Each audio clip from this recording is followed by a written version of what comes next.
শোনো শোনো ইয়া ইলাহি আমারে মুনা। যারা ব্যালটের খাম হাতে পাইছেন তারা কিউআর স্ক্যানিং কিভাবে করবেন আমি এখনই ভিডিওতে দেখাচ্ছি।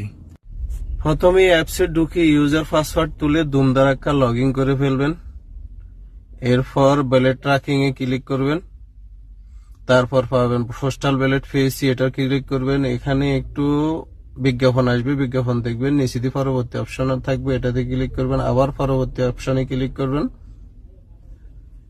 এখানে ছবি তোলার ডান দিকে তাকান, বাম দিকে তাকান, আপনাদেরকে যেদিকে তাকাইতে বলে ওদিকে তাকাইবেন। এই ঘরটা ফিল আপ হয়ে গেলে আবার পরবর্তী অপশন আসবে, এই পরবর্তী অপশনে ক্লিক করবেন, তারপর আবার পরবর্তী অপশনে ক্লিক করলে আপনারা সেলফি তোলা স্টাইলিশ ভাবে একটা সেলফি তুলে নেবেন। এরপর আবার পরবর্তী অপশনে ক্লিক করবেন।